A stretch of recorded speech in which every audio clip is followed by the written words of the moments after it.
अस्सलाम वालेकुम ladies and gentleman, मैं हूँ मिस बशूजा अंसारी। एंड आज आप देख रहे होंगे कि मैं तो काफ़ी अरसे बाद आई हूँ। सो ऐसा क्या हुआ कि मैं गायब हो गई और फिर मैं आई हूँ इतने अरसे बाद। कुछ मसरूफियात थी पर्सनल, बट ये जो दिन है ये इतना स्पेशल दिन है कि मैं आए बगैर रह नहीं सकती थी। Today is national speech day और ये पाकिस्तान में पहली दफ़ा स्पीच एंड लैंग्वेज पैथोलॉजिस्ट के लिए या हमारी ये जो फील्ड है स्पीच एंड लैंग्वेज पैथोलॉजी उसके लिए अरेंज हो रहा है। और मेरे साथ बहुत ही ख़ास गेस्ट हैं मैम मरियम, जो कि शिफा इंटरनेशनल की लीड स्पीच थेरेपिस्ट है। So welcome ma'am Mariam, how are you? Thank you. मैं ठीक हूँ, आप कैसी हैं? मैम मरियम, थोड़ा सा आप अपना इंट्रोडक्शन करा दें। ठीक है। My name is Mariam Arif. I'm working as a head practitioner speech therapist in Shifa International Hospital, and I'm currently working with the kids. Basically, mostly जो बच्चे हैं मेरे पास वो ऑटिज्म के साथ हैं, बाकी उसके अलावा डिलेड स्पीच के साथ बच्चे भी आते हैं, फिनोलॉजी के एरर्स के साथ, आर्टिकुलेशन एरर्स के साथ, बाकी वॉइस डिसऑर्डर के साथ, और उसके अलावा हमारे पास अडल्ट पॉपुलेशन आती है जिसके अंदर डिस्फेजिया, डिसार्थ्रिया, फेजिया और इन सारे पेशेंट्स को हम यहाँ पे डील करते हैं और मैं उन्हीं के साथ काम करती हूँ। थैंक यू मैम मरियम और happy national speech language day. Same to you, same to you. Thank you. ये बहुत हमारे लिए ख़ास दिन है, सो आप थोड़ा सा इस डे को बिल्कुल। डिस्क्राइब करें। अच्छा, एक्चुअली हुआ ये है, कुछ इसकी हिस्ट्री इस तरह से है कि हमारे पास स्पीच एंड लैंग्वेज पैथोलॉजिस्ट और थेरेपिस्ट हो तो काफ़ी सारे गए थे, लेकिन कोई एक बॉडी ऐसी नहीं थी जो इनको गवर्न कर सके या हमें प्लेटफॉर्म्स को ऐसा प्रोवाइड कर सके जैसे पीएमडीसी है या और इस तरह के इंस्टीट्यूट्स होते हैं। तो हमारी जो हायर मैनेजमेंट, जो हमारे लीड स्पीच थेरेपिस्ट हैं जैसे कि मैम सदफ हैं, मैम फाइजा हैं, डॉक्टर नाजिया हैं, ये सब है, तो इनको एक लगा कि एक नीड है हमें एक प्लेटफॉर्म की जिसमें हम सब इकट्ठे हो सके और फिर हम उन चीज़ों को डिस्कस कर सकें। तो उसके लिए हमने एक लास्ट ईयर इवेंट ऑर्गेनाइज किया और उसके बाद हमने प्रॉपर सर्टिफिकेशन स्टार्ट की इस चीज़ के लिए, आप जहाँ पर हम सब स्पीच एंड लैंग्वेज पैथोलॉजिस्ट और थेरेपिस्ट जो है वो रजिस्टर्ड होते हैं। अब इसकी नीड इसलिए पड़ी है कि एक तो हमें अपने पेशेंट्स एक दूसरे को रेफर करने पड़ते हैं, तो एक प्लेटफॉर्म हो गया, हमारी डायरेक्टरी इन प्रोसेस है, उसके बाद हम पेशेंट्स को अच्छे तरीके से उनकी नीड के मुताबिक ही उनके जो एरियाज हैं उनके मुताबिक हम उनको पेशेंट को जो है थेरेपिस्ट के पास रेफर कर सकेंगे। और एक और इम्पॉर्टेंट चीज़ ये है कि जिस तरह से अगर हम बच्चों की बात करें तो ऑटिज्म और इस तरह के मसले जो बच्चे डिलेड स्पीच के साथ होते हैं वो बहुत बढ़ गए हैं। तो उन बच्चों के लिए हमें डिफरेंट जगहों पे ज़ाहिर है ज़रूरत पड़ती है, और उसकी वजह से हमने फिर ये प्लेटफॉर्म अरेंज किया ताकि हर बंदे की नीड के मुताबिक उन्हें थेरेपिस्ट उनके एरिया के साथ प्रोवाइड हो सके। उसके अलावा जो अडल्ट पॉपुलेशन है, बहुत सारे लोग हमारे पास बहुत दूर दूर से भी आते हैं, वो आकर हमें कहते हैं कि हमें किसी थेरेपिस्ट का पता नहीं है। तो जब वो हमारे पास आते हैं वो दोबारा वापस यहाँ पर नहीं आ सकते, कोई बहुत दूर दराज का इलाका है, तो हम उन्हें उनके करीबी जो इलाके होते हैं वहाँ पे जो थेरेपिस्ट है उनके साथ काम करने का मौका उनको मिल जाता है और उनकी बेहतरी के लिए काम हो सकता है। जी, थैंक यू। आपने बहुत खूबसूरती से एक्सप्लेन किया, जाहिर सी बात है। और एक और चीज़ भी बहुत इम्पोर्टेंट है जो मैं नज़र डालना चाहूँगी कि जब इस तरह की रेगुलेटरी बॉडीज आती हैं तो हम बहुत सारी क्वैकरीज से बच जाते हैं क्योंकि हमारे पास बिल्कुल बिल्कुल, स्पीच लैंग्वेज पैथोलॉजिस्ट होते हैं। सो ऐसा मरियम, ही है। हाँ जी। आज का हमारा टॉपिक है इम्पोर्टेंस ऑफ रिसेप्टिव लैंग्वेज। तो सबसे पहले तो आप मुझे ये बताएं, व्हाट इज रिसेप्टिव लैंग्वेज? अच्छा, होता क्या है कि हमारे पास जब पेरेंट्स आते हैं, स्पेसिफिकली माएँ जब आती हैं, तो वो हमें सिर्फ़ ये कहती हैं कि हमारा बच्चा बोलता नहीं है, बात नहीं करता, नाम नहीं लेता, चीज़ चाहिए होती है तो हमें खींच के ले जाता है। तो हम मेरा उनसे पहला सवाल ये होता है कि आप जो बच्चे को कह रही हैं, क्या वो उस चीज़ को समझ भी रहा है या नहीं?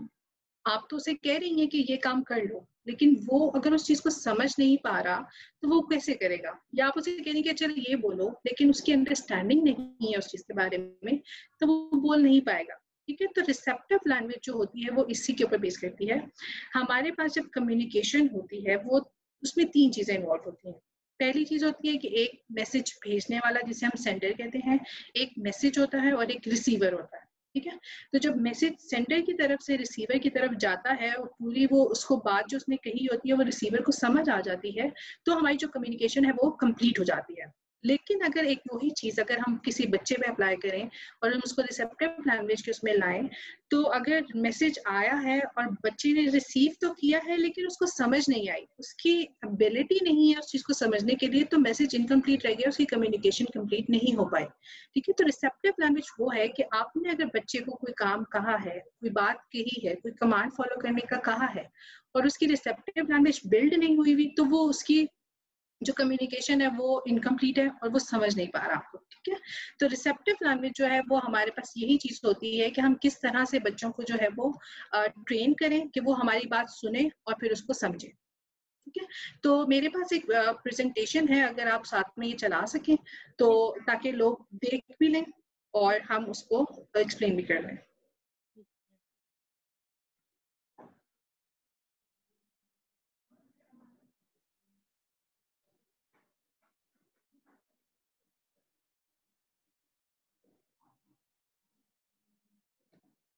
आप स्क्रीन शेयर से शेयर कर सकते हो। जी मैं कर रही हूँ। ओके, ठीक है। अच्छा, अब इसमें कुछ चीजें हैं, आपको नजर आ रही है? जी जी जी। ठीक है, अच्छा, अब इसमें कुछ मैंने बहुत स्पेसिफिक सी चीजें मेंशन की हैं, मैं एक्सप्लेन खुद ही करूंगी, लेकिन just to make this sure के लोग जब अगर इस चीज को देखें तो साथ में उनको कुछ विजुअल एड्स भी मिलते हैं, तो उसके लिए है। अच्छा, इसमें सबसे पहला पॉइंट ये है कि gaining information and meaning from routine. अब इस चीज को हम इस तरह से डिवाइड कर सकते हैं, डिफाइन कर सकते हैं कि एक बच्चा जब सुबह सोकर उठता है तो उसको पता है कि मैंने पहले वॉशरूम में जाके मैंने टीथ ब्रश करने हैं, मैंने फेस वॉश करना है, उसके बाद when I am done with these things I have to go for the breakfast. ठीक है, फिर उसके बाद उसने स्कूल के लिए रेडी होना है और फिर उसने गाड़ी में जाकर बैठ जाना है। तो ये एक रूटीन है, ठीक है, जिससे बच्चा ये सीख रहा है कि मैंने क्या चीज किस तरह से करनी है। ठीक है, तो ये उसका रिसेप्टिव बिल्ड हो रहा है। उसके बाद नेक्स्ट पॉइंट आ जाता है कि visual information with in the environment. With in the environment में हम ये कह सकते हैं कि जब बच्चा गाड़ी में बैठ गया और वो गाड़ी चलना शुरू हुई और वो सिग्नल पे जाके रुका है और उसने ये चीज नोटिस की है कि जब लाइट ग्रीन हो गई है सिग्नल की तो गाड़ी चली है। ठीक है, तो ये उसने अपने इन्वायरमेंट में से एक चीज ये रिसीव कर ली, उस चीज का ये कॉन्सेप्ट उसको चला गया कि जब ग्रीन लाइट होगी तो हमने चलना है। ठीक हो गया, ये उसकी इन्वायरमेंट से उसको एक इन्फॉर्मेशन मिली। उसके बाद आता है साउंड्स एंड वर्ड्स। अब उसी रोड पर चलते हुए जब बच्चा जा रहा है और साइड पे से एक एम्बुलेंस गुजरी है और उसका सायरन चल रहा है। ठीक है, तो सायरन चलने की जो आवाज आ रही है वो बच्चा नोटिस कर रहा है और उस चीज को नोटिस करने के बाद वो अपने साथ वाले से पूछ सकता है कि ये किस चीज की आवाज है, इसका क्या मतलब है। तो अगर उसके पेरेंट्स आते हैं और उन्होंने ये बता दिया उसको कि सायरन कब कब बजता है और उस सिचुएशन में हमने क्या करना है, तो वो उसकी जो साउंड है उसने उससे उसका कॉन्सेप्ट ले लिया कि जब सायरन बजेगा तो that means there is some emergency and I have to give way to the ambulance. ठीक है, और अगर वर्ड्स की बात करें तो इस तरह है कि अगर उसने कभी बॉल देखी सामने अपने, ठीक है, और उसके पेरेंट ने उसे बताया कि अच्छा ये जो राउंड का चीज है, ये जो ब्लू कलर की राउंड चीज है, इसको हम बॉल कहते हैं। ठीक है, तो वो उसकी रिसेप्टिव लैंग्वेज में रजिस्टर हो जाता है और उसको ये पता लग जाता है कि अच्छा ये जो राउंड चीज है इसको मैंने जब भी देखना है इसको बॉल कहना है।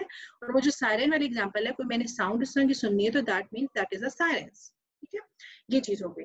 उसके बाद कॉन्सेप्ट है, कॉन्सेप्ट में बहुत बेसिक चीजें आ जाती हैं जैसे कि साइज है, बिग स्मॉल, ठीक है, कलर्स है, डिफरेंट कलर्स होते हैं, और टाइम, टाइम क्या चल रहा है, सुबह का टाइम है, दोपहर का टाइम है, रात का टाइम है, और उस चीज से वो रिलेट करता है कि सुबह में नाश्ता हो रहा है, दोपहर में खाना हो रहा है, रात में डिनर हो रहा है। ठीक है, और उसकी ग्रामर आ जाती है इसके अंदर। और उसके बाद जो लास्ट में एक चीज आ जाती है वो रिटन इन्फॉर्मेशन है। रिटन इन्फॉर्मेशन यही है कि अगर बच्चा कहीं गया है और उसने वहां पर देखा है कि साइन लगा हुआ है जिसके ऊपर साइन आ रहा है कि मोबाइल बना हुआ है और उसके ऊपर एक क्रॉस लगा हुआ है, दैट मीन्स कि यहाँ पे आप मोबाइल यूज नहीं कर सकते हैं। तो उसने वो रिटन इन्फॉर्मेशन से ये चीज सीख ली है कि जहाँ पे ये वाला साइन होगा वहां पे मोबाइल यूज नहीं हो सकता।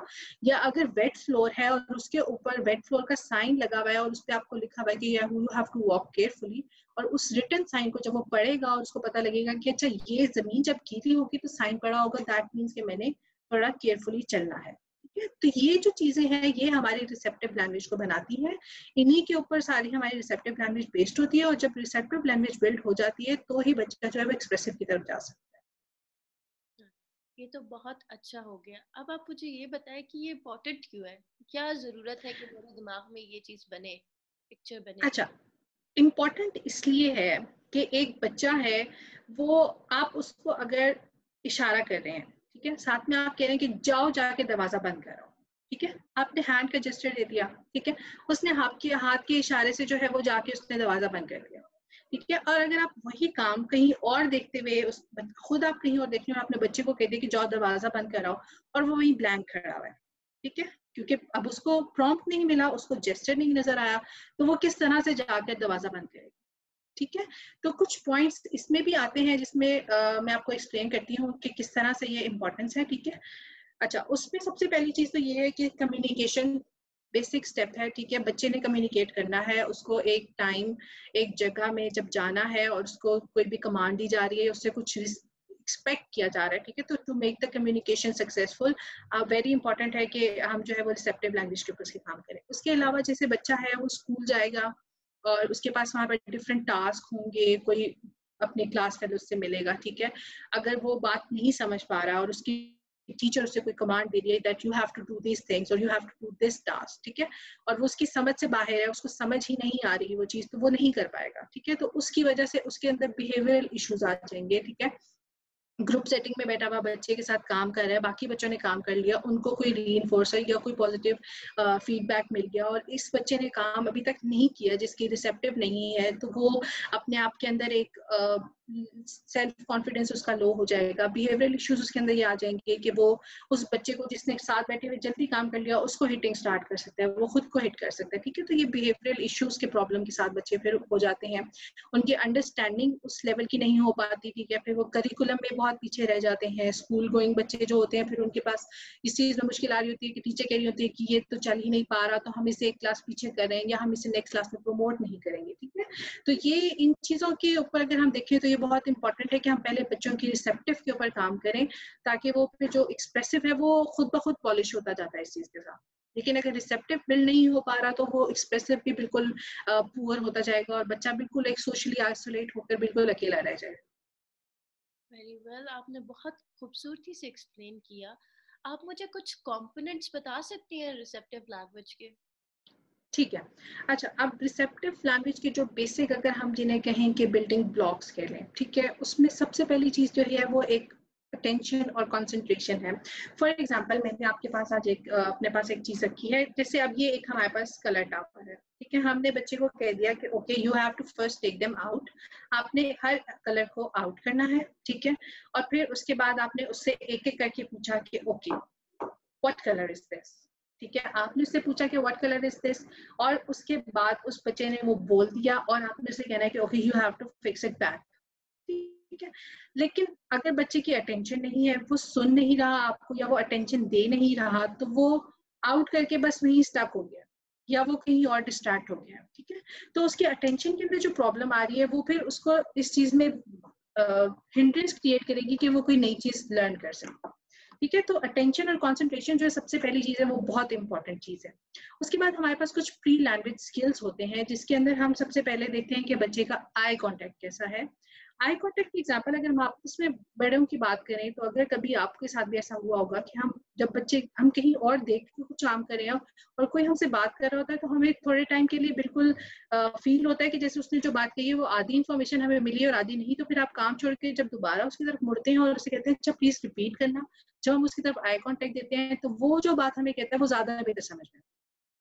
तो बच्चे क्योंकि होते ही छोटे हैं, उनको टैकल करना और उनको समझाने की चीज और होती है, तो बहुत इंपॉर्टेंट होता है कि बच्चा जब आप उससे कोई बात करें तो आपको आई कांटेक्ट दे, ताकि जो ऑडिटरी उसकी तरफ जा रही है उसके साथ साथ उसको विजुअल भी मिलता रहे, तो वो समझता रहे आपकी बात कि आप उसे क्या कहना चाह रहे हैं, आप उसे क्या कमांड्स दे रहे हैं, ठीक है। और उसके अलावा अगर हम किसी और प्री स्किल की बात करें तो इमिटेशन वेरी इंपॉर्टेंट।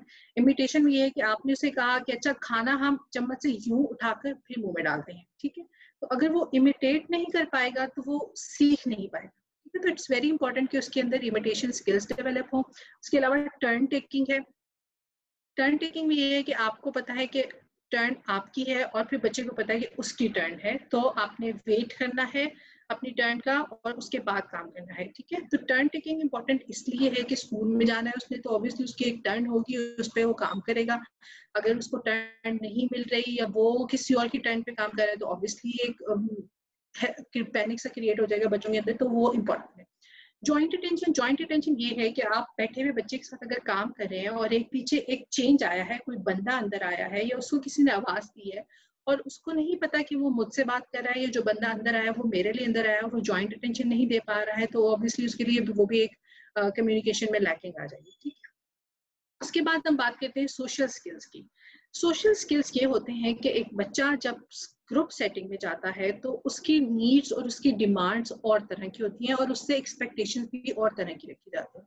घर में एक बच्चा है, उसके साथ जो काम होना है वो और तरह से होना है, लेकिन अगर ग्रुप में चला गया है तो उसको सोशलाइज करने के लिए डेफिनेटली और चीजों के ऊपर काम करना होता है। ठीक है, जैसे टर्न टेकिंग हो गई, वेटिंग हो गई, शेयरिंग हो गई, दूसरे बच्चों के साथ मिलकर उसने खेलना है। ठीक है, तो उसके सोशल स्किल्स अगर डेवलप नहीं हो पाते, उसकी रिसेप्टिव सोशल स्किल्स में वीक है, तो वो ग्रुप सेटिंग में परफॉर्म नहीं कर पाएगा। उसके अलावा प्ले स्किल्स हैं। अच्छा, अब प्ले इज समथिंग जो हम, अगर मैं आपको एक्सप्लेन करूं तो प्ले कुछ इस तरह की चीज है जिसमें बच्चा प्लेयर फील करता है। वो कोई टॉय हो सकता है, कोई एक्टिविटी हो सकती है, टीवी वॉचिंग प्ले उसके लिए हो सकता है, क्योंकि उससे वो एंजॉय कर रहा होता है। ठीक है, अब एक प्ले स्किल है, उसमें बच्चे ने कोई टॉय यूज करना है and he doesn't know how to play with that toy. उसका रिसेप्टिव बिल्ड नहीं हुआ, आपने उसको बताया ही नहीं कि इसको यहाँ से ऑन करना है, ये मूव करेगा, फिर ये जमीन पे चलेगा, और वो चीज उसको पता नहीं है, तो वो जो चीज आपने टॉय उसको दी है वो हाथ में पकड़ के उसको बैठा रहेगा। उसका प्ले स्किल नहीं है, उसको पता नहीं है, वो यूज नहीं कर पा रहा, वो उल्टा फ्रस्ट्रेट हो रहा है कि मैं इसको चला रहा हूँ, ये चल नहीं रहा, मुझे पता नहीं है इसको यूज कैसे करना है। तो ये जो चीजें हैं ये इंपॉर्टेंट होती है उसकी बिल्डिंग के लिए, जो उसकी रिसेप्टिव लैंग्वेज की होनी है।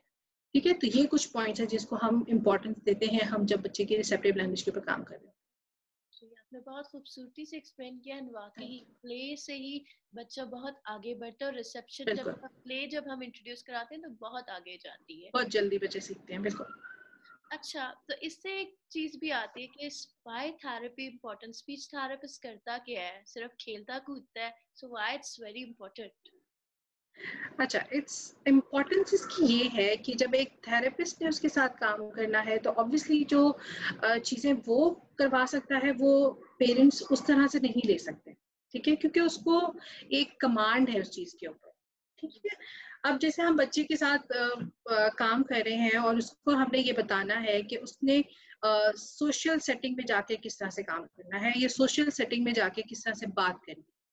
ठीक है, तो उसके लिए इम्पोर्टेंट ये है कि हम पहले उसको वो चीज सिखाएं। ठीक है, जब तक वो सीखेगा नहीं उस चीज को, वो परफॉर्म कैसे करेगा। ठीक है, मैं आपके साथ एक दफा स्लाइड भी बोली शेयर। ठीक है, अब जैसे बच्चे के साथ हमने काम करना है, ठीक है, तो उसके सोशल स्किल्स को डेवलप करवाने में स्पीच थेरेपिस्ट हेल्पफुल होता है। उसकी एक लर्निंग फेज होता है जिसमें हम बच्चे को बताते हैं कि क्या चीज सीखने वाली है, उसकी एज अप्रोप्रिएट। ठीक है, अगर हम 2 साल के बच्चे से कहें कि वो जी हमें कोई बहुत लंबी चौड़ी स्टोरी सुना दे, तो वो नहीं सुना पाएगा। ठीक है, तो जो उसकी एज अप्रोप्रिएट चीजें हैं वो हम उसको सिखाते हैं। उसके अलावा जो उसकी कम्युनिकेशन स्किल्स हैं, जो एक कम्युनिकेशन को सक्सेसफुल करवाने के लिए मैसेजेस को किस तरह से कन्वे किया जाता है या मैसेजेस को किस तरह से रिसीव किया जाता है, हम उसके ऊपर काम करते हैं। Behavioral issues are very common in the children who have receptive language disorder, और जिनकी receptive language weak होती है उनके अंदर बहुत ज्यादा behavioral issues आते हैं, hyper active हो जाते हैं, anger issues बहुत ज्यादा हो जाते हैं, hitting behavior, self harm उनके अंदर बहुत ज्यादा बढ़ जाता है। तो ये जो चीजें हैं उनके ऊपर स्पीच थेरेपिस्ट काम करते हैं। उसके अलावा एज अप्रोप्रिएट कॉन्सेप्ट्स जो है, जैसे मैंने आपको बताया कि उनकी जो एज के अकॉर्डिंगली जो चीजें हैं हम उनको वो सिखाते हैं। ठीक है, अब एक मदर मेरे पास आई और मुझे कहती हैं कि ये 10 माह का और 11 माह का बच्चा है, मेरा नाम नहीं लेता। ठीक है, तो अब आप उनकी एक्सपेक्टेशन देखें कि 10-11 माह का बच्चा कैसे लेगा नाम। वो कहती है मेरा बड़ा बच्चा जो था वो तो बोल लेता था। अब हर बच्चे का अपना एक टाइम पीरियड होता है, उसके अपने डेवलपमेंटल माइलस्टोन्स होते हैं, जो हर बच्चा अपने उससे अकॉर्डिंगली चल रहा होता है, लेकिन अब उनकी एक्सपेक्टेशंस ऐसी थी जो हर बच्चा पूरी नहीं कर सकता। ठीक है, तो ये एज अप्रोप्रिएट जो कॉन्सेप्ट्स है वो बहुत ज्यादा जरूरी है इन चीजों को फुलफिल करने के लिए, जो कि एक स्पीच थेरेपिस्ट ही बता सकता है, पेरेंट्स को गाइड कर सकता है। Yes, you are so right. And अगर हम बच्चे से उसकी एज से ज्यादा डिमांड करें तो फ्रस्ट्रेशन बिल्कुल, नेचुरली आएगी बच्चे के बिल्कुल, अंदर, और आप बिल्कुल, बच्चे को खराब ऐसा ही, करते हो मजीद। बिल्कुल ऐसा ही है। आप मुझे ये बताओ कि हम कैसे बता सकते हैं कि ये रिसेप्टिव लैंग्वेज का इस बच्चे में ये मसला आ रहा है। ठीक है, अच्छा, इस चीज के ऊपर हम जो बात करेंगे उसमें मैं आपको सबसे पहले बताती हूँ कि जब बच्चा आपके पास है, ठीक है, आप उसे कुछ कह रहे हैं तो वो उस चीज को सुन रहा है, लेकिन समझ नहीं पा रहा है, उस चीज को अटेंड नहीं कर रहा है, आप उसे एक बात बता रहे हैं, ठीक है, और वो करीब सुन रहा है सुन रहा है सुन रहा है और वो ब्लैंक खड़ा है, ठीक है, आपने उसे कह दिया सारी बात करके आप मूव ऑन कर गए, लेकिन वो वहीं पे स्टक है, ठीक है, तो या उसने अटेंशन प्रॉपरली नहीं दी और उसने बात को इधर उधर कर दिया। उसके अलावा जब वो ग्रुप सेशंस के अंदर है या ग्रुप में है, एक बहन भाइयों के बीच में बैठा हुआ है या क्लासरूम में बैठा हुआ है और आप उसे कह रहे हैं कि अच्छा आपने ये वाला काम करना है, साथ वाले बच्चे ने ये कर लिया है, तो वो बजाय इसके कि वो अपना काम करे, वो आपकी बात को समझे, वो कहीं और चीज में इन्वॉल्व है, ठीक है। उसके अलावा आपने उसको कोई कमांड दी है कि ओके आपने ये वाली इंस्ट्रक्शंस है आपकी, आपने ये करना है, उसके बाद ये करना है और ये करना है, ठीक है, लेकिन उसने उस चीज को समझा नहीं है, हालांकि उसके साथ वाले बच्चे जो है उन्होंने वो सब चीजें ठीक कर ली है, ठीक है। बार बार जो इस चीज में पूरी उसमें रिपीट होगी वो यही होगा कि एज अप्रोप्रिएट जो उसकी चीजें हैं या तो वो उनसे पीछे होगा या हम उससे एक्सपेक्ट ज्यादा कर रहे हो, ठीक है, तो ये बहुत जरूरी है कि हम इन चीजों के ऊपर नोटिस करें कि किस चीज में मसला आ रहा है, ठीक है। फिर एक बहुत कॉमन चीज जो होती है बच्चों के अंदर वो ये होती है कि जब आप उनसे कोई सवाल करते हैं तो वो बजाय इसके कि वो आपको जवाब दें, वो वही सवाल रिपीट कर देते हैं, ठीक है, तो माइट बी पॉसिबल कि वो आपकी बात को समझ ही नहीं रहा कि आप उससे आंसर पूछ रहे हैं, वो उसी चीज को रिपीट कर देता है, ठीक है। उसके अलावा अगर आप उसे कोई स्टोरी सुना रहे हैं तो he might find it difficult to listen to a story. अब स्टोरी से क्या मसला है कि जब बच्चा लफ्ज नहीं समझ रहा आपका या सेंटेंस नहीं समझ रहा और आप उसे एक लंबी चौड़ी स्टोरी सुना रहे हैं तो वो उसके किसी काम की नहीं, क्योंकि वो समझ ही नहीं पा रहा उस चीज को, ठीक है, उसकी अंडरस्टैंडिंग में मसला आ रहा है। और उसके अलावा ये एक पॉइंट हो सकता है कि हाँ जी आपने उससे कोई सवाल पूछा और उसने उसको कोई बिल्कुल ही हट के कोई जवाब दे दिया, ठीक है, आपने उससे पूछा आज खाना क्या खाया था तो वो कहता है मैंने फुटबॉल खेलना है, ठीक है, तो उसने समझा नहीं कि आप उससे खाने के बारे में पूछ रहे हैं और आज के बारे में पूछ रहे हैं, वो आपको कह रहा है कि मैंने खेलना है, ठीक है, तो ये कुछ मेन चीजें हैं जिनके ऊपर हम फोकस करें, पेरेंट्स खुद से भी कर सकते हैं। आई होप कि इस प्रेजेंटेशन के बाद, इस टॉक के बाद वो इस चीज को बेहतर तरीके से समझ सकेंगे कि ये कुछ पॉइंट्स हैं, अगर आप वो खुद से इस चीज के ऊपर नोटिस करके देखें तो उन्हें खुद भी फील होगा कि हाँ वाकई ऐसा कुछ मसला आ रहा है।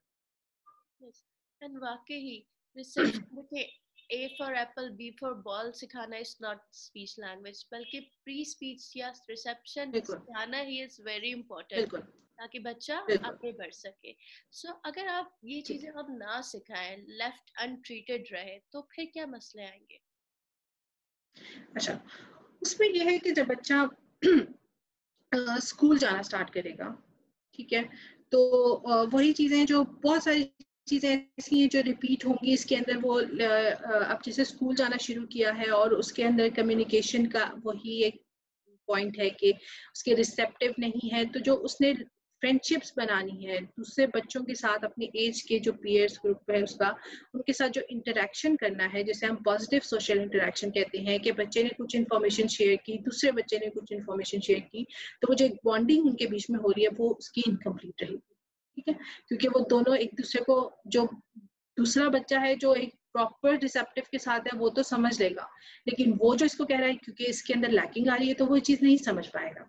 उसके अलावा जब उसके कोई टास्क ऐसा दे दिया जाता है जो उसकी उसकी समझ से बाहर है या उसके बाकी के बच्चों को तो समझ में है लेकिन उसकी समझ में नहीं है, लेकिन क्योंकि क्लास में तो कलेक्टिव काम हो रहा होता है, सब बच्चों को एक जैसा ही लेके जाया जा रहा होता है क्योंकि उनकी एज के मुताबिक हुई चीजें होती हैं, तो उसके अंदर जो है वो टास्क को कंप्लीट करना, किसी टेस्ट में compete करना, वो उसमें प्रॉब्लमेटिक हो सकता है उसके लिए। उसके अलावा जो उसकी रीडिंग और राइटिंग स्किल्स हैं, क्योंकि ऑब्वियसली उसकी अंडरस्टैंडिंग इम्पेयर्ड है, उसकी अंडरस्टैंडिंग डेवलप नहीं है उस चीज के बारे में, तो वो रीडिंग और राइटिंग की जो स्किल्स हैं वो बहुत ज्यादा इम्पेयर्ड हो जाते हैं, ठीक है, वो बहुत लैक कर जाते हैं, बाकी बच्चों के वो निस्बत बहुत पीछे रह जाते हैं। उसके अलावा जो उसको कमांड्स दी जा रही है या उसको कोई नई चीज इंट्रोड्यूस करवाई जा रही है, उसको कोई नया रास्ता बताया जा रहा है, कोई नई जगह बताई जा रही है, तो वो उस चीज को समझने और उस चीज को फॉलो करने में, या उसको अगर कह दिया गया कि आपने ये कहना है कि दूसरे बंदे को जाकर, तो वो उसमें उसकी एक लैकिंग आ जाए, ठीक है, तो ये जो चीजें हैं अगर हम बच्चों के इसके रिसेप्टिव के ऊपर काम नहीं करते तो ये कुछ चीजें ऐसी हैं जिसके अंदर बहुत ज्यादा सिग्निफिकेंट हम देखते हैं कि प्रॉब्लम्स आती हैं बच्चों। ठीक है, आपने बहुत खूबसूरती से एक्सप्लेन किया। अच्छा, कौन सी और किस्म की प्रॉब्लम्स हो सकते हैं जो एक बच्चे को रिसेप्टिव लैंग्वेज के साथ आती हैं? ठीक है। अच्छा, उसमें एक जो हमने पहले चीज बात की डिस्कस की, क्योंकि अटेंशन और कंसंट्रेशन एक बहुत इंपॉर्टेंट टास्क होता है बच्चे को, बहुत इंपॉर्टेंट एक हम बिल्डिंग ब्लॉक कह लें, ठीक है। तो अगर एक बच्चा इस प्रॉब्लम के साथ आ रहा है तो जो उसकी अटेंशन है वो डाइवर्ट हो जाती है, ठीक है। जो उसने एक टास्क परफॉर्म करते हुए उसको कंसंट्रेशन चाहिए, कोई मैथ का सम सॉल्व करते हुए जो उसको कंसंट्रेशन चाहिए वो नहीं दे पा रहा। टास्क जो एक, जैसे अभी मैंने आपको बताया कि एक्टिविटी कंप्लीट करवानी है और वो एक्टिविटी स्टार्ट करने के साथ ही जो है वो किसी और तरफ मुड़ जाता है या उठ के कहीं और जाने की कोशिश करता है, ठीक है। तो ये उसकी अटेंशन और कंसंट्रेशन में मसला आ सकता है।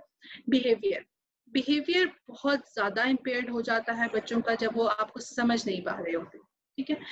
अब आप उसे कुछ कह रहे हैं, वो समझ नहीं पा रहा, और पेरेंट्स का ये होता है कि जी सुनता नहीं है, एक थप्पड़ लगा दिया, कि थप्पड़ लगा देने से बच्चा समझ नहीं जाएगा क्योंकि उसकी रिसेप्टिव इम्पेयर्ड है, ठीक है। तो उसको समझाना इंपॉर्टेंट है। तो बिहेवियर बच्चों का प्रॉब्लम जो होते हैं वो बहुत ज्यादा स्टार्ट हो जाते हैं, खुद को हिट करना शुरू कर देते हैं, दूसरों को हिट करना शुरू कर देते हैं, स्क्रीमिंग स्टार्ट कर देते हैं, बिल्कुल ब्लैंक होकर बैठ जाते हैं, ठीक है। तो ये कुछ चीजें इस तरह की आ जाती हैं। उसके अलावा अगर हम बात करें जो बेसिक सोशल स्किल्स होते हैं बच्चों के अंदर, कि how to perform in a certain situation.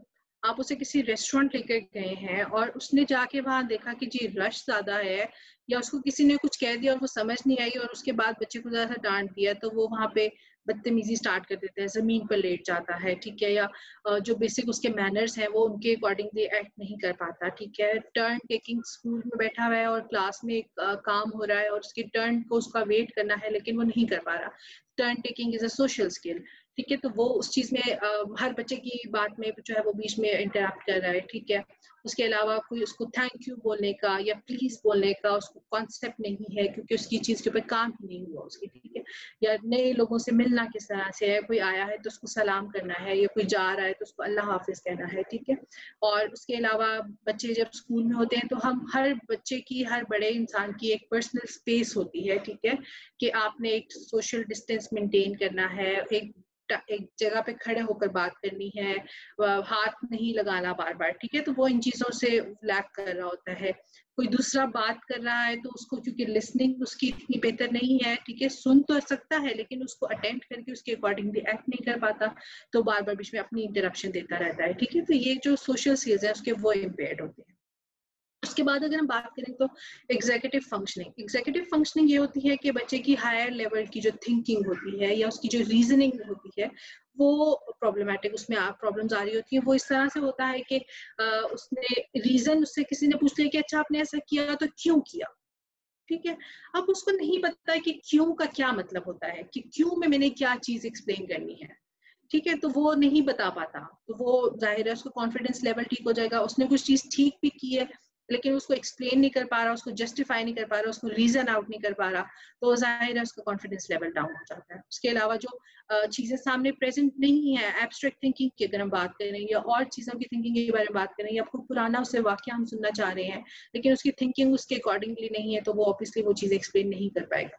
उसके अलावा क्योंकि रिसेप्टिव बिल्ड हो जाए तो एक्सप्रेसिव बेहतर हो जाता है, तो जो एक्सप्रेसिव लैंग्वेज में उसको वर्ड फाइंडिंग की डिफिकल्टी आ सकती है कि मैंने कौन सी जगह पे कौन सा वर्ड यूज करना है, ठीक है। वो बहुत ज्यादा कॉमन हो जाता है बच्चों के अंदर कि उनको पता नहीं होता कि बात करनी तो है लेकिन बात को एक्सप्लेन करना नहीं आता, ठीक है। उसके अलावा लिटरेसी, लिटरेसी में हमारे पास आता है कि बच्चे ने रीडिंग और राइटिंग के जो उसके स्किल्स हैं वो खराब हो जाते हैं। ऑडिटरी प्रोसेसिंग, ऑडिटरी प्रोसेसिंग ये है कि आपने बच्चे को आवाज दी, आप एक कमरे में बैठे हुए हैं, ठीक है, और बहुत सारी चीजें वहां पर चल रही हैं, टीवी भी चल रहा है, पास में कोई बैठ के फोन पे बात भी कर रहा है और ऊंची ऊंची आवाज में कर रहा है, ठीक है, साथ में बड़ा भाई बैठा हुआ है और उसने टैब पे फुल वॉल्यूम में पॉइंट्स भी लगाए हैं, ठीक है। और इस सिचुएशन के बीच में आप उसे आवाज दे रहे हैं तो वो उसको अटेंड नहीं कर पा रहा कि मुझे आवाज दी जा रही है, अपने नाम पे रिस्पॉन्स नहीं दे पा रहा, ठीक है। तो ये उसकी ऑडिटरी प्रोसेसिंग के अंदर प्रॉब्लम आ रही है कि उसको नहीं पता कि मैंने इतनी सारी साउंड्स में से किस पे रिस्पॉन्स देना है, ठीक है। सेंसरी प्रोसेसिंग ये होती है कि आपने बच्चे को अगर बच्चा बैठा हुआ है और आपने उसको हाथ लगा कर कहा है कि मेरी बात सुनो, ठीक है, तो उसको नहीं पता कि जो मुझे हाथ लगा के कहा गया तो मैंने उसमें मुड़ के उस बंदे को देखना है, ठीक है। तो सेंसरी प्रोसेसिंग यही है कि सेंस करना कि आपको किसी ने टच किया है, ठीक है। इसमें हम गुड और बैड टच के बारे में भी बच्चों को बताते हैं, ठीक है। तो ये जो सेंसरी प्रोसेसिंग है ये इस चीज से है कि आपने बच्चे को टच करके कोई बात अगर कही है तो उसने अपनी बॉडी पे फील भी की है कि नहीं की, ठीक है। और फिर प्लानिंग और सीक्वेंसिंग, प्लानिंग और सीक्वेंसिंग में ये है क्योंकि ऑब्वियसली हम एक प्लान के मुताबिक ही चल रहे होते हैं। बच्चों को ये होता है कि वो अपने लेवल के मुताबिक, अपनी एज के मुताबिक प्लान कर रहे होते हैं, ठीक है। कि सुबह उठना है, पहले ब्रश करना है, टीथ ब्रश करने हैं, फिर फेस वॉश करना है, फिर कपड़े पहनने, ठीक है। तो अगर वो उसकी उसकी प्लानिंग का उसको नहीं पता, उसको सीक्वेंसिंग का नहीं पता, अब आपने उसे कह दिया कि ओके शूज पहनो, शूज पहनने के लिए आपने सामने सॉक्स और शूज रख दिए, ठीक है। और वो ब्लैंक बैठा हुआ है कि उसको पता ही नहीं है कि शूज पहले पहनने हैं या सॉक्स पहले पहननी है। और अगर शूज उसने पहन ली और सॉक्स नहीं पहनी है तो ये उसकी सीक्वेंसिंग में प्रॉब्लम आ गई है। तो फिर उस चीज को हम इस तरह से उसको ऊपर काम कर सकते हैं कि पहले हम उसको ये बताएं तो सही कि किस तरह से उसके काम करना है, किस तरह से उसकी चीजों को यूज करना है। तो ये दो चीजें हैं जो उसके अंदर इंपॉर्टेंट होती हैं। अच्छा, अब आप ये बताएं कि हम इसको कैसे इम्प्रूव कर सकते हैं। ठीक है। सबसे पहले जैसे मैंने आपको बताया कि जब बच्चा आई कांटेक्ट दे रहा होता है तो वो आपको बहुत अच्छी तरीके से अटेंड कर रहा होता है। तो सबसे पहले जब हमारे पास बच्चा आता है या मेरे पास जब बच्चा इन प्रॉब्लम्स के साथ आता है तो मेरा फोकस जो होता है वो उसके आई कांटेक्ट के ऊपर, कि जब बच्चा आपको सुनने के साथ साथ आपको देख रहा है तो वो ज्यादा बेहतर तरीके से चीजें समझ पाएगा, ठीक है। तो सबसे इंपॉर्टेंट जो चीज होती है, मैं पेरेंट्स को भी घर में यही गाइड करके भेजती हूँ कि आपने सबसे पहले इसकी आई कांटेक्ट के ऊपर काम करना है, ताकि जो आपका आधा काम है वो तो उसका आई कांटेक्ट डेवलप होने के साथ साथ ठीक हो जाए, ठीक हो गया। उसके बाद आती है मिनिमल इंस्ट्रक्शंस। मिनिमल इंस्ट्रक्शंस में ये है कि आप बच्चे को छोटी छोटी चीजें करके बताएं। अब आपने उसे कहना है कि okay go get your bag and your shoes and go and sit in the car, ठीक है। आपने उसको एक ही उसमें इतनी सारी चीजें बता दी, उसके पास बहुत ज्यादा इंस्ट्रक्शंस होगी और वो वहीं ब्लैंक होकर खड़ा हो, ठीक है।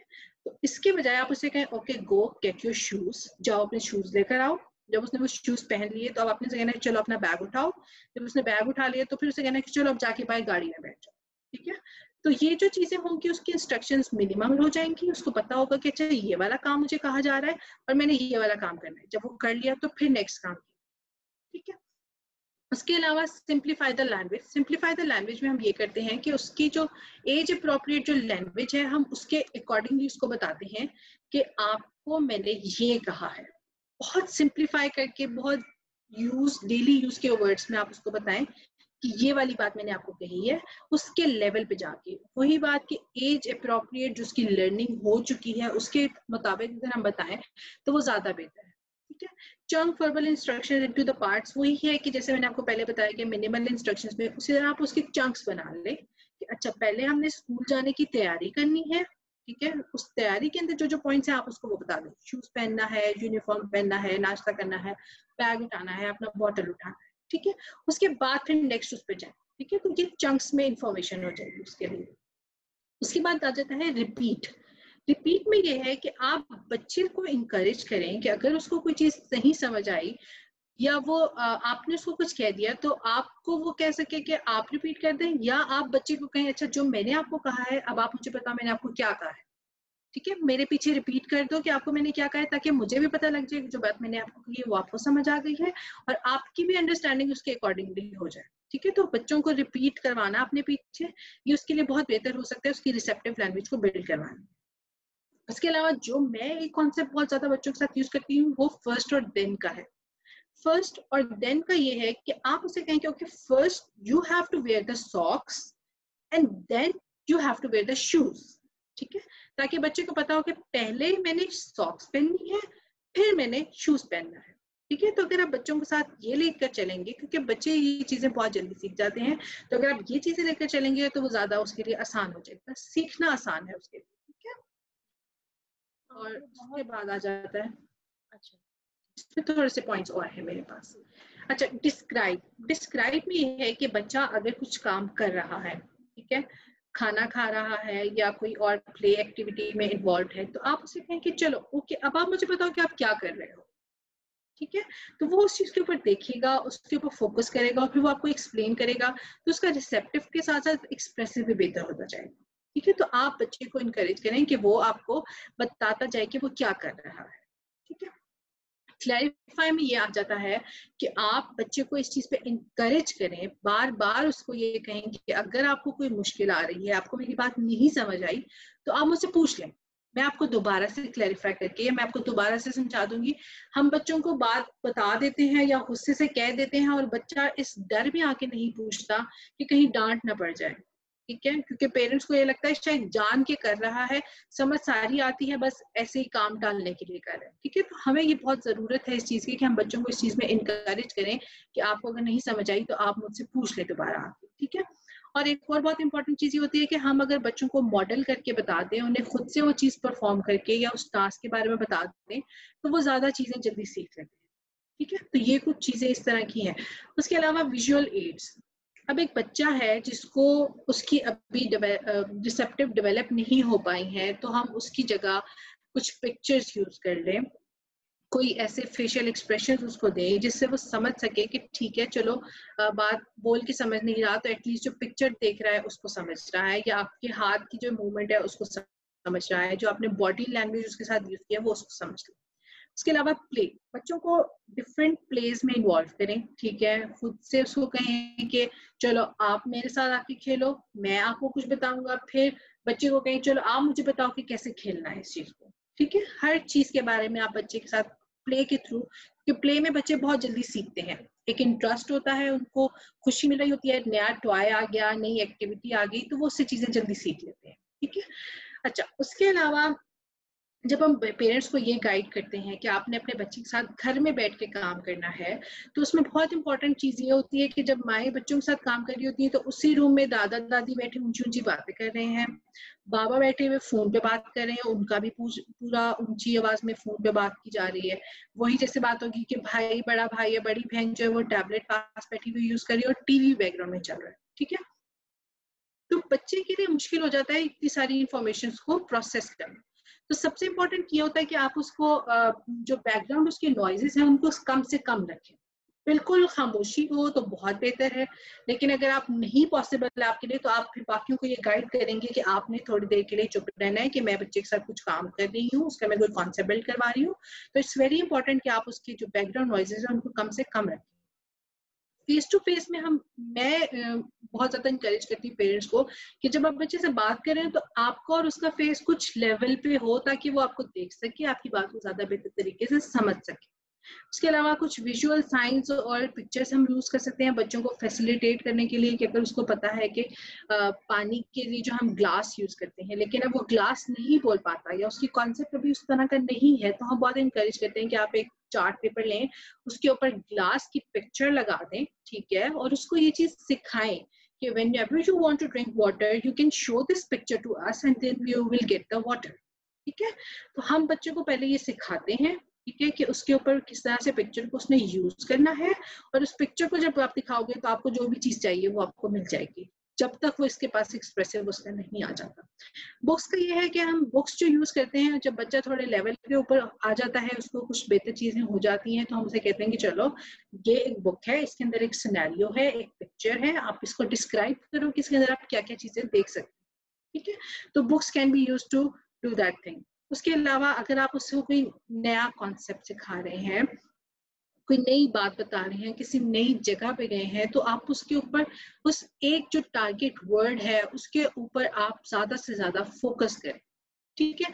आप जब उसके ऊपर फोकस करेंगे, बार बार उस बच्चे को वो चीज बताएंगे कि ये पानी है, पानी से हम नहाते हैं, पानी को हम पीते हैं, पानी से हम हाथ धोते हैं, और वो इतनी दफा दिन में पानी के ऊपर एम्फोसिस हो रहा है कि वो बच्चा या तो वो खुशी से सीख रहा है या वो तंग आकर वो चीज सीख लेता है, ठीक है।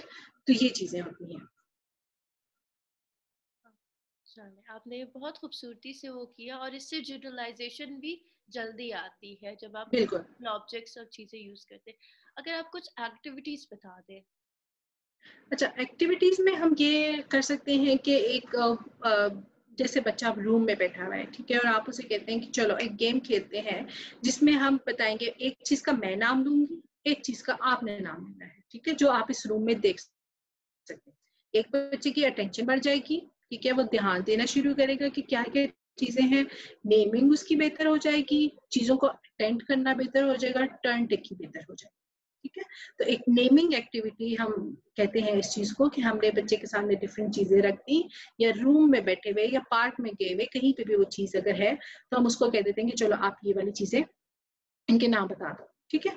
फिर डे टू डे एक्टिविटीज में ये है कि उसने दिन में जो भी किया, जब बच्चा स्कूल से वापस आया तो आपने उससे पूछा अच्छा बताओ आज स्कूल में क्या किया, ठीक है। तो वो अपने डे की रूटीन अगर बता पाता है तो इससे बहुत इंप्रूवमेंट आ जाती है बच्चों के अंदर। या आप उससे पूछ लेंगे अच्छा लास्ट वीक हम प्ले फन सिटी गए थे या हम किसी प्ले एरिया में गए थे और वहां जाके हमने क्या किया था, आप मुझे वो बताओ।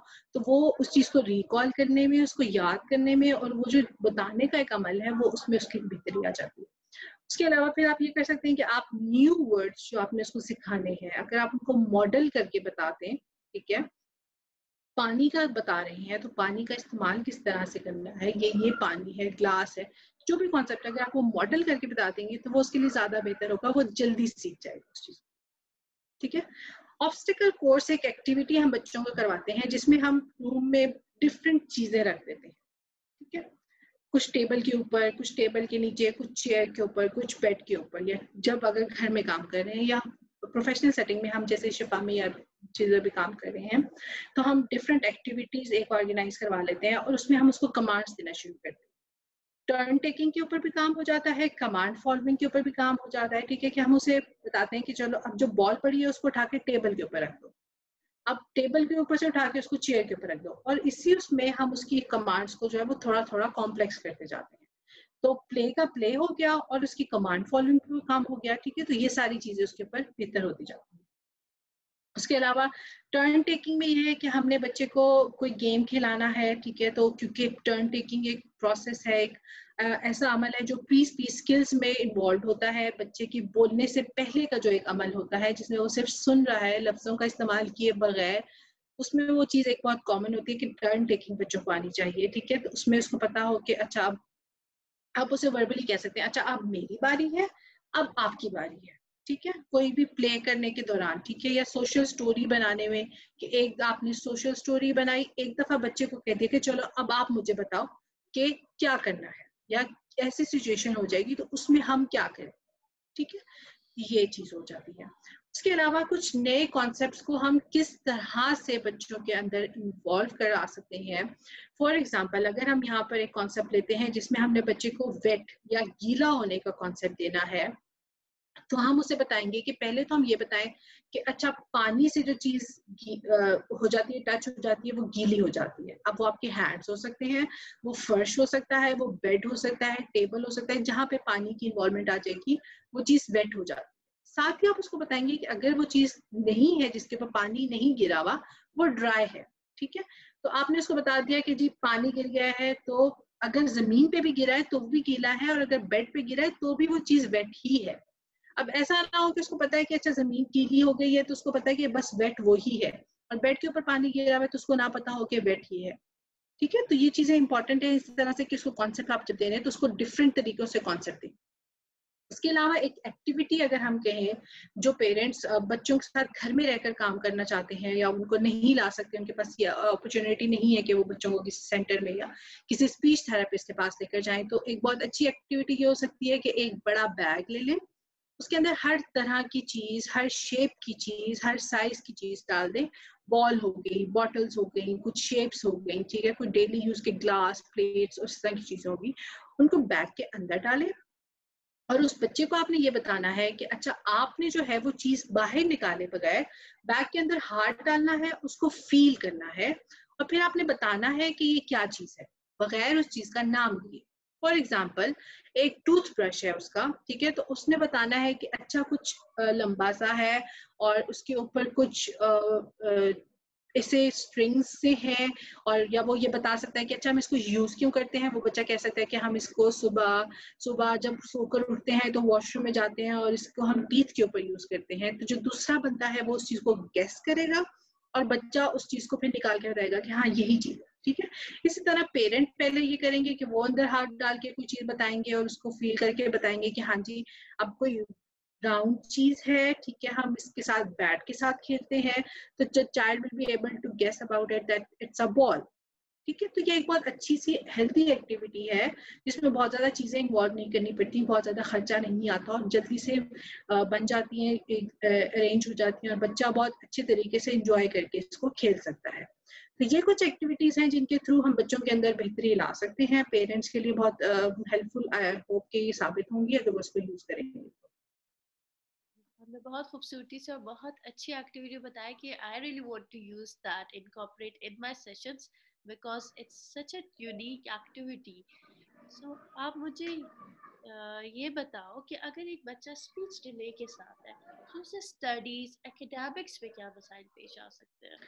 अच्छा, ठीक है। अब बच्चा जब स्कूल जाना शुरू करता है तो ऑब्वियसली उससे एक्सपेक्टेशंस और तरीके की होती हैं, ठीक है। उनके अंदर बहुत सारी रिस्पॉन्सिबिलिटीज आ जाती हैं, ठीक है। तो जब स्कूल में जा रहा है तो उसको सबसे पहली चीज जो मुश्किल लगेगी वो उसको अंडरस्टैंडिंग में प्रॉब्लम आएगी। उसे क्या कहा जा रहा है और क्या एक्सपेक्ट किया जा रहा है, बच्चा उस चीज को अंडरस्टैंड नहीं कर पा रहा कि उसे क्या कहा गया। एक तो ये हो गया। फिर उसके बाद उसको सोशल क्यूज समझने में मुश्किल आएगी। सोशल क्यूज ये है कि उसको नहीं पता कि मैंने रुकना कहाँ पर है, मैंने चलना कहाँ पर है, मैंने कहाँ पे जाकर बैठना है, अगर जगह गीली है तो मैंने उसके ऊपर नहीं बैठना, या कोई ऐसी जगह है जहाँ पे मुझे नहीं भागना या मुझे शोर नहीं करना, वो उसको इस चीज का कॉन्सेप्ट ही नहीं है कि सोशली मैंने किस तरह से इंटरेक्ट करना है, ठीक है। स्कूल सेटिंग ऑब्वियसली उसकी सोशल सेटिंग है जिसके अंदर उसने जाके डिफरेंट लोगों से, डिफरेंट बच्चों से, डिफरेंट टीचर से मिलना है, ठीक है। अच्छा, उसके अलावा वर्ड फाइंडिंग डिफिकल्टी, जैसे मैंने पहले बताया कि बच्चा बात समझ रहा होता है, ठीक है, और जब वो बताना चाह रहा होता है लेकिन उसके पास वर्ड्स नहीं आ रहे होते क्योंकि उसकी रिसेप्टिव उस लेवल की बिल्ड नहीं हुई हुई जिस लेवल पे उसको कम्युनिकेट करना पड़ रहा है। तो जब वो वर्ड फाइंडिंग डिफिकल्टी के अंदर आ जाता है तो वो ब्लैंक हो जाता है, फ्रस्ट्रेट हो जाता है कि पता है उसको कि उसने क्या बताना है, उसके अंदर आइडियाज आ रहे हैं लेकिन वो वर्ड नहीं ढूंढ पा रहा उस चीज को एक्सप्लेन करने के लिए। इसके अलावा रिकॉलिंग और रिमेम्बरिंग के अंदर बहुत प्रॉब्लम आ रही होती है कि उनको जो चीज गुजर चुकी है या हो चुकी है पास्ट में वो उसको याद नहीं कर पा रहे होते और उसको बता नहीं पा रहे होते। बिहेवियरल इश्यूज बहुत कॉमन है, बहुत ज्यादा प्रॉब्लमैटिक हो जाते हैं जब बच्चे आपकी बात समझ नहीं पा रहे होते हैं।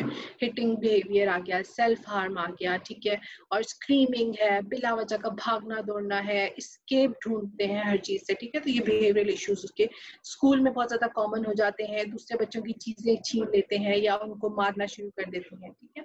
उसके अलावा बुलिंग, ये बच्चे जब रिसेप्टिव की इम्पेयर्ड होती है या उस लेवल की नहीं होती तो बहुत ज्यादा बुली होते हैं, ठीक है। कि जो बच्चे जो प्रॉपर तरीके से बोल सकते हैं, बातें समझ सकते हैं, वो इन बच्चों को बहुत ज्यादा दबा लेते हैं, कहीं पे मार पिटाई भी हो जाती है। बहुत ज्यादा कॉमन हो गई है अब ये चीज। हम अक्सर दूसरे तीसरे दिन माए वो आ रही होती है, हमें कह रही होती है कि फलाने बच्चे ने इसको मार दिया, इसने मुझे घर आके बताया तो मुझे पता लगा। तो ये एक प्रॉब्लम हो सकती है अगर बच्चों की रिसेप्टिव इम्पेयर्ड है तो। इसके अलावा जो उनकी रीडिंग और राइटिंग है उसके अंदर बहुत प्रॉब्लम आ जाती है, ठीक है, क्योंकि रिसेप्टिव बिल्ड नहीं हो पा रहे होते तो उनकी अंडरस्टैंडिंग उस तरह की नहीं है। तो जब टीचर ने कमांड दे दी है कि आपने ये चीज लिखनी है तो वो बिल्कुल ब्लैंक हो जाती है, ठीक है। या जब रीडिंग करनी है उनको कहा जा रहा है कि अच्छा खड़े होकर फलाने पेज से फलाना पेज खोलो और उसमें से ये वाली लाइन पढ़ो, तो वो ब्लैंक है, उसको नहीं पता कि पेज कैसे टर्न करना है या कौन सा पेज नंबर कैसे ढूंढना है या उस लाइन को कैसे ढूंढना है, ठीक है। और उनकी कमांड फॉलोइंग, क्योंकि कमांड फॉलोइंग एक बहुत इंपॉर्टेंट पार्ट है स्कूल का, कि बच्चों को बताया जाता है कि अच्छा अब आपने ये करना है, अब आपने ये वाली कॉपी निकालनी है, ये वाली बुक निकालनी है, ये वाली क्लास हो गई है। तो उनकी कमांड फॉलोइंग इम्पेयर हो जाती है। तो ये जो चीजें हैं उनकी एज अप्रोप्रिएट अगर नहीं होती तो फिर ये बहुत ज्यादा प्रॉब्लमेटिक हो जाती है उनके एकेडमिक स्किल्स के लिए। ये तो आपने बहुत खूबसूरती से दरिया को कूजे में बंद कर दिया। अच्छा, अब आप मुझे ये बताएं कि why early intervention is important. हम तो डिले भी कर सकते हैं, 2 साल 3 साल बाद भी करा सकते हैं। Why it is important? देखिए सबसे इम्पोर्टेंट जो चीज है वो यही है कि एज अप्रोप्रिएट जो कॉन्सेप्ट है बच्चे का वो डेवलप करवाना बहुत जरूरी है, ठीक है। अगर आप एक साल के बच्चे को ये पूछ रहे हैं, 2 साल के बच्चे को पूछ रहे हैं अच्छा बताओ कल रात को क्या खाया था, ठीक है, तो उसकी डेवलपमेंट उस तरह से नहीं हो पाई। उसको अभी इस चीज का कॉन्सेप्ट नहीं है कि कल की बात हो रही है और रात के खाने की बात हो रही है।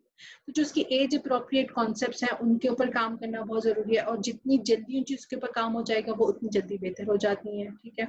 उनकी कम्युनिकेशन स्किल्स को डेवलप करवाने के लिए बहुत ज़्यादा ज़रूरी है, जितनी जल्दी हम उनके कम्युनिकेशन स्किल्स डेवलप करवा देंगे वो उतनी जल्दी सोशली इंटरैक्ट करना शुरू कर देंगे लोगों के साथ, तो वो उनके लिए हेल्पफुल साबित होगा। उसके अलावा सोशल स्किल्स हम उनको सिखाने हैं, तो जितनी जल्दी हम बच्चों के साथ काम करेंगे, उनकी ग्रुप में किस तरह से परफॉर्म करना है, टर्न टेकिंग पे काम करना है, या वेटिंग के ऊपर आपकी काम हो रहा है, या सोशल मैनर्स आपके जो है उनके ऊपर काम हो रहा है, तो वो चीजें ज्यादा बेहतर हो सकती हैं।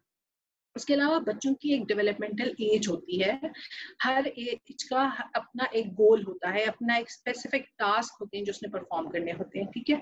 तो अगर पेरेंट्स अर्ली इंटरवेंशन बच्चों को देना शुरू कर देते हैं स्पीच थेरेपिस्ट की हेल्प से, तो वो उनको ज्यादा बेहतर तरीके से गाइड कर सकता है कि आपका बच्चा इस एज में है, ये उसकी जरूरत है, ये उसकी इस टाइम पे नीड है, आप उससे ये वाली डिमांड करेंगे तो वो इसको पूरा कर पाएगा। तो वो जो एज अप्रोप्रिएट उसके डेवलपमेंटल माइलस्टोन्स हैं, वो अर्ली इंटरवेंशन के जरिए जो है वो जल्दी कोप अप कर जाता है, अपने पीयर्स के साथ साथ वो अच्छे तरीके से मूव कर पाता है। तो ये जो चीजें हैं ये उसके अर्ली इंटरवेंशन के थ्रू हम कोप अप कर सकते हैं। आपने बहुत खूबसूरती से एक्सप्लेन किया, एंड ये एक बड़ा ही मज़े का एक लेसन है जो आम आवाम को बड़ी ही सादा लैंग्वेज में समझाया जा रहा है कि बहुत इम्पोर्टेंट है रिसेप्टिव लैंग्वेज। सो अगर आप ये प्रेजेंटेशन बंद कर दें एंड आप एक मैसेज दे दें हमें, ताकि आपका क्लियरली हम देख जरूर। सकें उसमें। सो इफ यू आर, ठीक है, सो आप कोई मैसेज देना चाहें पेरेंट्स को? अच्छा, मेरा बहुत ज़्यादा इम्पोर्टेंट मैसेज सिर्फ यही है कि आप बच्चों के लेवल पर जाकर उनको प्लीज़ असेस करें। अगर आप खुद से नहीं कर सकते तो स्पीच थेरेपिस्ट को हम हर जगह अवेलेबल हैं। अब तो हमारी इतनी बड़ी एक PSLPA की एक रेगुलेटरी अथॉरिटी बन गई है और उसने बहुत सारी चीज़ें ऐसी कर दी हैं हमारे लिए। तो आप प्लीज़ एक स्पीच थेरेपिस्ट को असेस करें, उनके पास जाएँ, उनसे अपने बच्चों को डिस्कस करें, वो आपको बेहतर तरीके से गाइड कर सकते हैं।